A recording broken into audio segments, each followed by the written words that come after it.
Alright, so this is one in a series. I've been messing around with some of the challenge modes of Aria because I got a little bit tired of grinding out regular normal speed, which is my normal jam. So this is going to be the randomizer world record, which I just set. That world record is 8:43 as opposed to the old 10:44.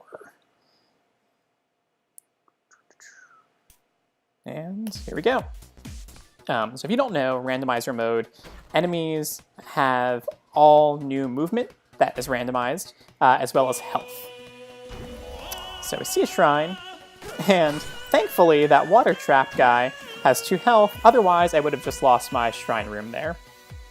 Shriner, whatever. And it was the Shrine of Darkness. So for people who don't know a lot about speed, Shrine of Darkness is one of the most important things you can find.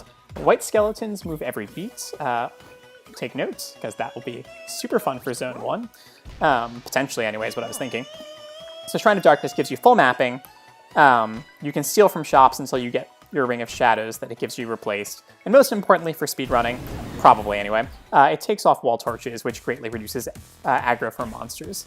This is particularly great in Randomizer because I really don't want to see enemies because most of the time I don't know what they're going to do. So first we get a Shovel of Strength. Good for the 2 damage, although your normal sort of damage calculation is a little bit off in a Randomizer because enemies can have so much health, but that obviously means any sort of damage is good. I'm just like running around trying to figure out, how does he move? What am I doing? I'm still hoping not to have to carry the Shovel of Strength for too long because it's kind of a pain for Zone 4. It opens up multiple rooms at once most of the time, which gets you a lot of aggro, which again, when you can have things moving every beat in this mode that don't normally move every beat, you really don't want to see any monsters. So here I'm moving up a little bit. I'm hoping to find a secret shop because I want to get rid of this Ring of Shadows. And obviously, a lot of the secret shops I could find would be the Conjurer, the Transmogrifier, which would allow me to greatly change the items I have. So I pick up the torch here. Some people wouldn't run with any torch, but obviously it's randomizer mode, so I'm playing a little bit safe. And also, I just think a little bit of sight is good so you can plan ahead in terms of your movement with enemies.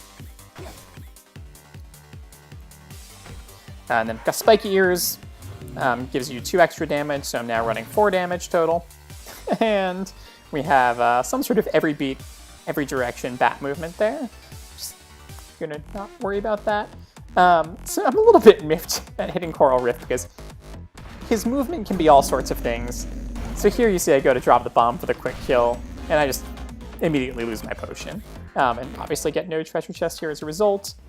You know, I could have played it safe there, but honestly, with that weird every 3rd beat movement, I'm not sure I would have not just gotten hit when I finally got to him anyway, so it was probably for the best.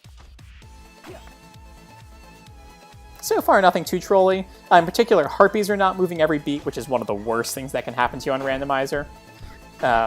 Those guys are moving every beat, but thankfully I've got boots, so that's not too bad.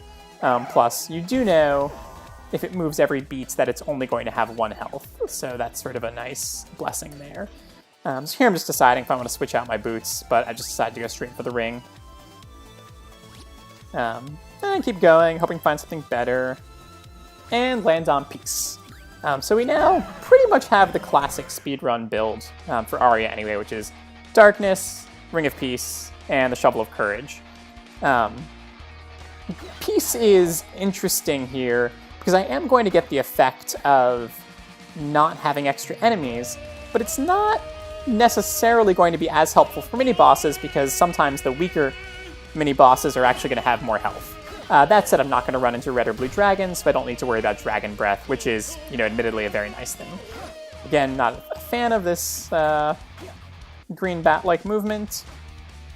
Being a little cautious of the confused mages just because I'm sort of not quite sure what their movement is, because I'm, you know, just trying to live here. And also, I just really don't want to get confused because I'm sort of nervous I'm going to aggro something else when I'm not, you know, paying attention.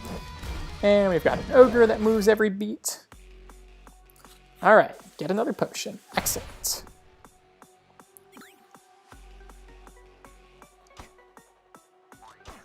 So at this point, I'm mostly just looking for protection items.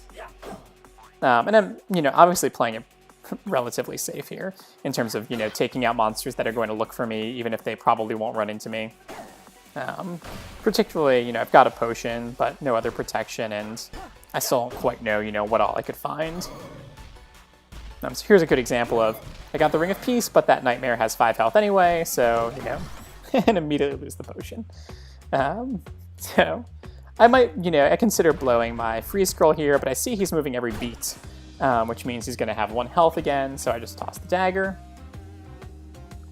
And again, looking for protection, and get myself a heavy plate. Super nice. So new zone means I have a whole new set of enemies, and I don't know what they're going to be doing. Plus, with Aria, you have old zones start to chase you, so I have a lot of things that could be showing up here. Immediately see that this Yeti's moving a lot. In fact, he's moving every other beat. Super fun. Thankfully, I've got glass slippers now, so I don't have to worry about any sort of sliding. Take my first hit there, going after the dragon. Immediately to the hot dog. Amazing.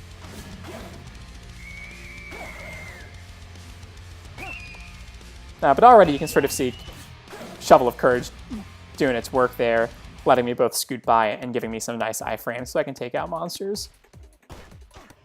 And another 5 health Nightmare, and more iframes.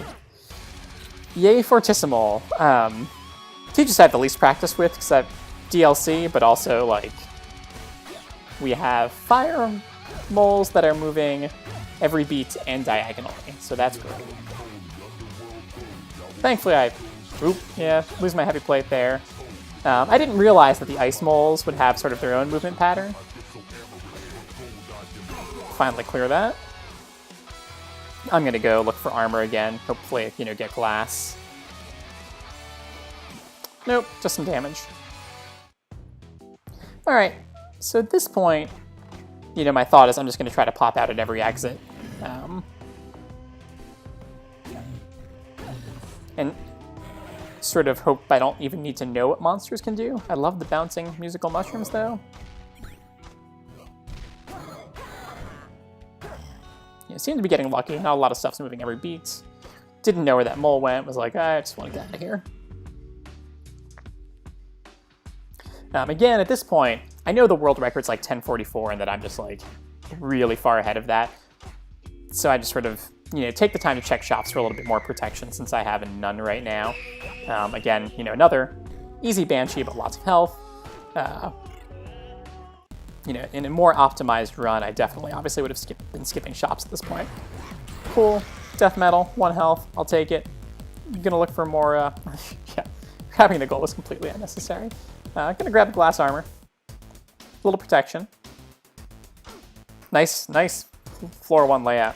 So the Frost Ring, that was an arguable decision.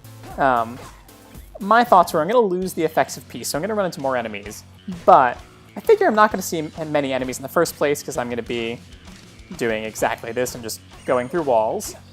And the other was, there's your every movement white skeleton.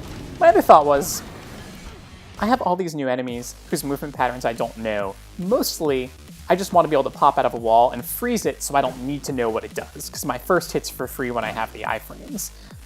Here I get completely trolled. I need to go all the way to the bottom right, and I can't courage through this room because they're crypt walls, and I only have 1 bomb, so there's just no getting around it. Thankfully, skeletons have good signaling with the arms that I know it's not moving every beat, so I'm not too worried there. These guys are phasing and moving every beat. What a pain.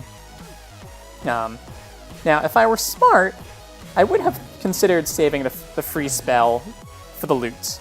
The loot should be on rails, because it's a scripted fight. With some exceptions. As we are about to see, dragons move every beat. So I get hit. But I had the glass armor, so I survived. So yeah, I should have saved the free spell, thinking about that perhaps. But thank God I had switched to the glass armor, and there's the world record.